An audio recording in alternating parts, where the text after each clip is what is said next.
At long last, Samsung has done it. I use the new Samsung Galaxy Z Fold 7 and the Flip 7, and I gotta say, if I have to sum my experience up in 2 words, it would be mind-blowing. Samsung has finally made their biggest, and I mean the biggest leap when it comes to their foldable devices. Before I share my experience, guys, it is official. You can save up to $1,200 thanks to Samsung's massive pre-order deal, which is now finally official. Not only that, if you use my exclusive link in the description below, you can get up to $50 to $300 credit without even trade-in. It's a limited time deal, so definitely check it out. Link is mentioned in the description. Let's start things off with the Galaxy Z Fold 7. The moment I held the Fold 7 in my hand, it almost felt like I was holding some kind of a dummy phone because it felt just too unrealistically thin and light. I know I've used other thin and light foldable smartphones before this, but there's something about the Fold 7, particularly this edgy design with no massive camera bump. It just looks and feels thin and light. It's a massive difference compared to last year's Fold 6, so its thickness is now almost like holding a normal smartphone when compared to the iPhone 16 Pro Max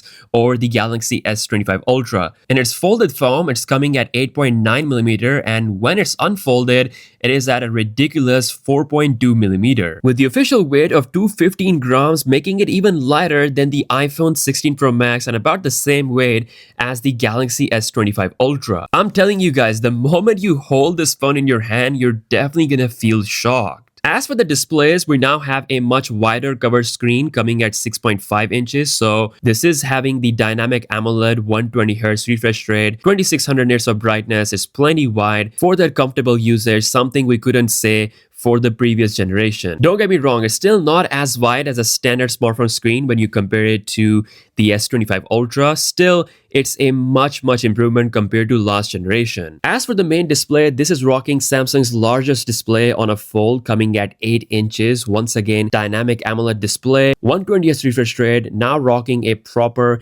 inner screen camera. Yes, sadly, the under display camera is gone. I personally prefer that, but considering how good the quality of selfies are going to be using the inner camera, I don't think it's too much of a big deal. Samsung said that they did this change because of the customer feedback. Like, people actually wanted a better inner camera compared to a under display camera. As for the crease, I'm very happy to report that there is a huge, I would say a monumental difference compared to the crease of last generation. This is a brand new titanium hinge, resulting in a very minimal, almost invisible crease on the main display. You can still see it from certain angles, but it's really hard to see on both Fold 7 and the Flip 7. Now, the Z Fold 7 is Samsung's most powerful foldable phone ever thanks to Snapdragon 8 Elite for Galaxy. With 8 Elite, you can have incredible performance, great efficiency, and perhaps the best gaming performance we have seen on any Samsung device. Of course, thanks to that 8-inch display, the experience will be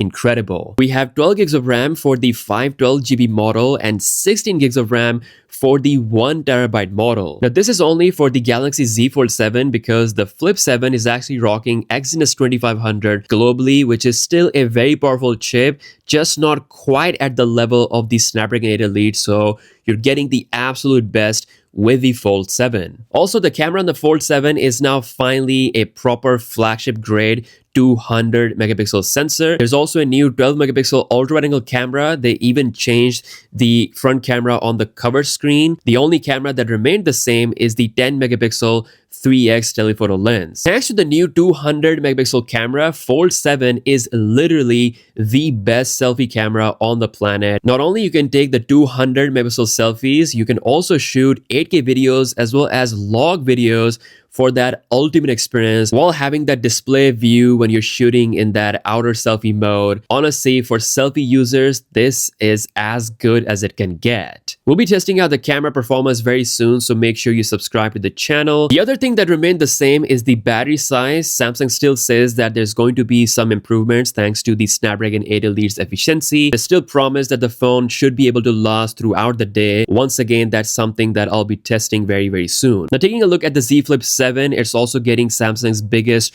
upgrade thanks to a proper edge-to-edge futuristic outer display. I gotta say, I wasn't expecting just how much I would like the Flip 7 as well, because my focus was truly on the Fold 7. The display is so comfortably wide that it invites you to use it more. Going through the menus and everything is all really comfortable to use. This outer screen also has incredibly high 2600 nits brightness, so it's pretty much like the main screen. Speaking of the main screen, Samsung says that they have made the screen wider, kind of like a standard smartphone, although I feel like it's still a bit narrow. Bezels are looking very slim. It's easily one of the best panels on a flip smartphone on the market. On the inside, we have Exynos 2500. As I said, it is still a very powerful chip, might not be as strong as the Snapdragon 8 Elite. Still, for the AI features, efficiency, and even gaming, it should be plenty enough to handle things without any issue, although I would have loved to have the Snapdragon 8 Elite on the Flip 7 as well. Now, as for the cameras, Flip 7 is rocking the same setup. It is having some upgrades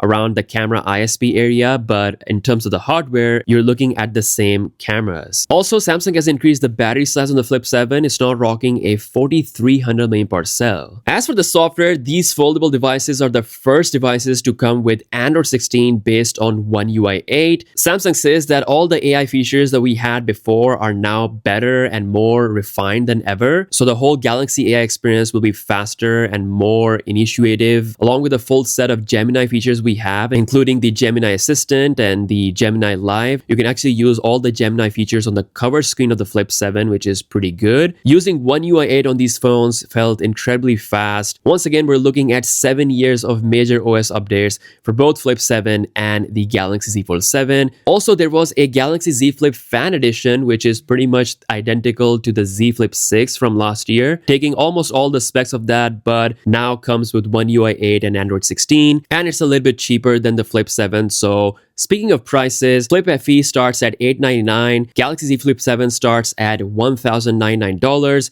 and the Fold 7 starts at $2,000. So prices are definitely up there. Let me know if you think Samsung has done enough to justify the current price tag. Are you impressed? Let me know your thoughts in the comments below. Once again, do not miss the epic pre-order discount that is only accessible from the link down below in the description below. You can actually save up to $1,200 if you are looking to purchase either Fold 7, Flip 7, and also get extra off, and also get up to 30% off on the Galaxy Watch 8 series. Definitely check that out and stay tuned for all the coverage that is coming your way. Make sure to subscribe. With that being said, I'll catch you guys later. Peace out. Definitely check that out and stay tuned for all the coverage that is coming your way. Make sure to subscribe. With that being said, I'll catch you guys later. Peace out.